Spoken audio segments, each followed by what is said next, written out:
हे दोस्तों, कैसे आप सब। दोस्तों, अब हम इंडियंस फिजिकल सेविंग्स से फाइनेंशियल सेविंग्स की तरफ तेजी से बढ़ रहे हैं। हालांकि धीरे धीरे लोगों को रियलाइज हो रहा है कि traditional saving instruments long term wealth generation और इन्फ्लेशन को बीट करने के लिए सफिशिएंट नहीं है। लोगों में अवेयरनेस क्रिएट करने के लिए म्यूचुअल फंड सही है कैंपेन, और इंटरनेट तो अपना काम कर ही रहा है और अब लोगों ने म्यूचुअल फंड्स के बारे में ज्यादा से ज्यादा बात करना भी शुरू कर दिया है।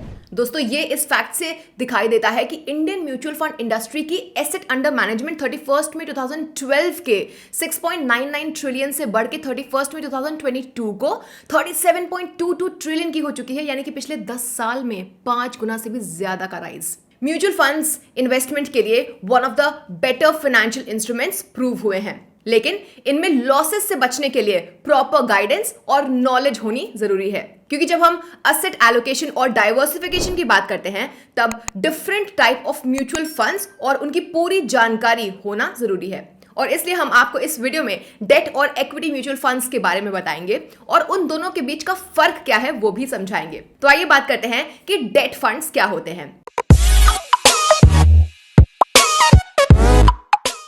So debt funds primarily fixed income securities जैसे कि मनी मार्केट इंस्ट्रूमेंट्स, बॉन्ड्स और दूसरे डेट इंस्ट्रूमेंट्स में इन्वेस्ट करते हैं। इन सभी इंस्ट्रूमेंट्स की एक फिक्स्ड मैच्योरिटी डेट और एक फिक्स्ड इंटरेस्ट रेट होता है।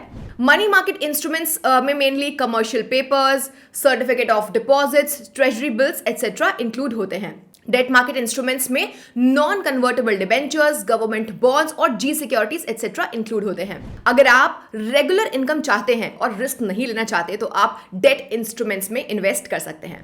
क्यों? क्योंकि डेट फंड्स रिलेटिवली कम वॉलेटाइल होते हैं, स्टेडी यानी कि लगातार रिटर्न्स प्रोवाइड करते हैं इंटरेस्ट पेमेंट के फॉर्म में। दोस्तों, अलग अलग टाइप के डेट फंड्स होते हैं एंड आप अपने रिस्क टॉलरेंस के बेसिस पे इन्हें सिलेक्ट कर सकते हैं। तो आइए अब समझते हैं डेट फंड के टाइप्स।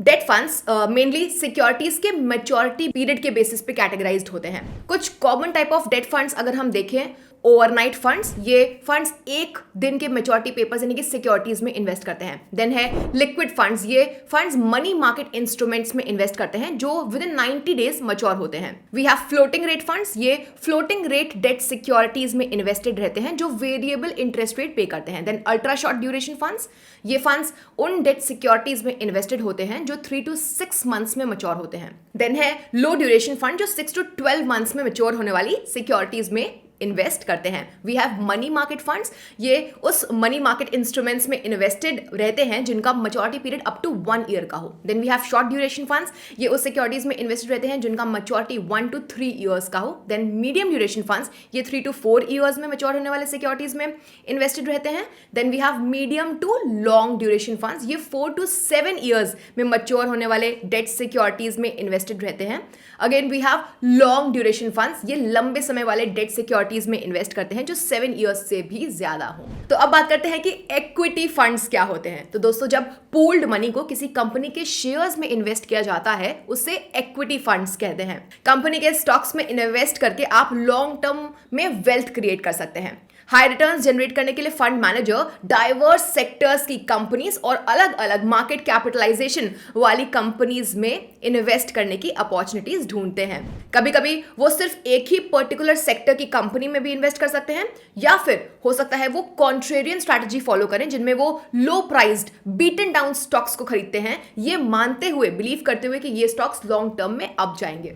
दोस्तों, इक्विटी फंड्स में फिक्स्ड इनकम सिक्योरिटीज या डेट फंड्स के कंपैरिजन में हायर रिटर्न डिलीवर करने के हायर चांसेस होते हैं।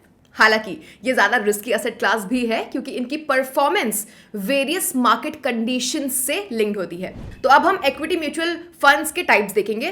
पहला बात करते हैं इन्वेस्टमेंट स्ट्रैटेजी के बेसिस पे।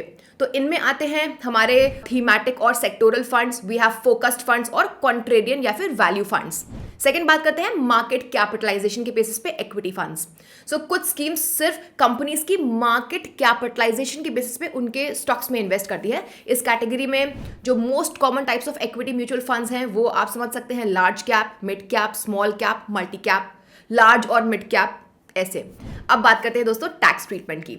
तो इक्विटी लिंक्ड सेविंग स्कीम यानी कि ईएलएसएस इकलौता ऐसा इक्विटी फंड है जो 1,50,000 तक के टैक्स बेनिफिट्स ऑफर करता है under section 80C of income tax act. यहां टोटल असेट्स का 80% इक्विटी और इक्विटी रिलेटेड सिक्योरिटीज में इन्वेस्टेड होता है, लेकिन इस फंड में इन्वेस्ट किया हुआ पैसा 3 साल के लिए लॉक्ड इन रहता है। नेक्स्ट बात करते हैं स्टाइल ऑफ इन्वेस्टमेंट की। तो we have active and passive. Active funds में फंड मैनेजर एक्टिवली से मैनेज करता है, वो खुद स्टॉक्स सिलेक्ट करता है एंड देन उसमें इन्वेस्ट करता है। वहीं पैसिव फंड्स में इन स्कीम्स में ये स्कीम्स बेसिकली मार्केट को ट्रैक करती है और मार्केट रिटर्न प्रोवाइड करती है। इनमें स्टॉक्स को सिलेक्ट करने में फंड मैनेजर का कोई भी रोल नहीं होता है।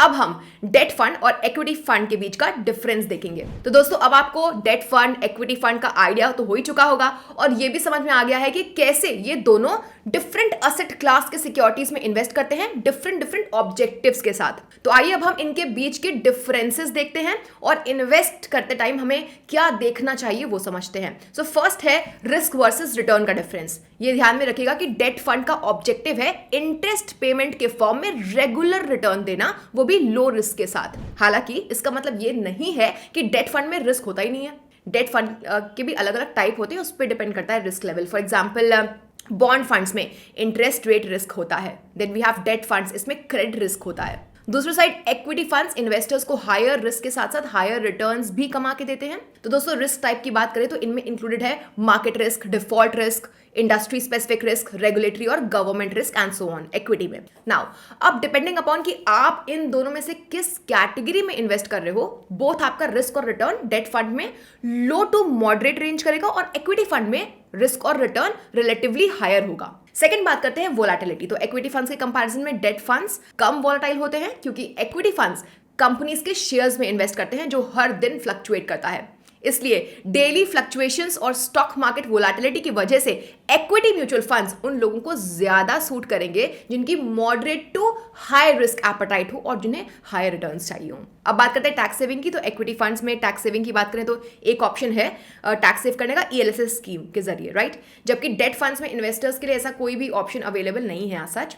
जिन डेट फंड्स को आप लेस देन 3 इयर्स होल्ड करेंगे तो उनमें इन्वेस्टर अपने टैक्स स्लैब के अकॉर्डिंग टैक्स पे करेगा। लेकिन अगर आपने डेट फंड्स को 3 साल से ज्यादा के लिए होल्ड कर लिया, होल्डिंग पीरियड, तो 20% का लॉन्ग टर्म कैपिटल गेन लगेगा इंडेक्सेशन बेनिफिट के साथ। नाउ इक्विटी फंड्स की बात करें तो अगर इन्हें आप लेस देन 12 मंथ्स के लिए होल्ड करते हैं तो 15% का short term capital gain tax apply होता है और 12 मंथ से ज्यादा होल्डिंग पीरियड हो गया तो 10% का long term capital gain tax होता है on more than 1 lakh rupees return. तो दोस्तों अब आप स्क्रीन पे देख सकते हैं टेबल जिसमें डेट वर्सेस इक्विटी फंड की आप डिफरेंसेस देख सकते हैं।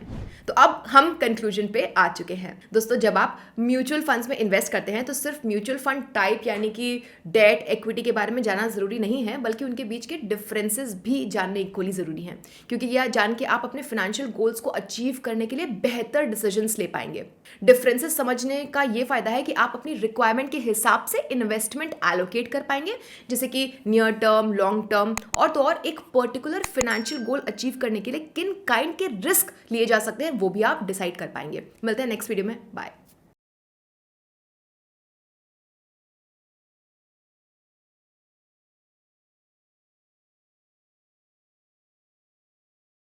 Mutual fund investments are subject to market risks. Read all scheme-related documents carefully.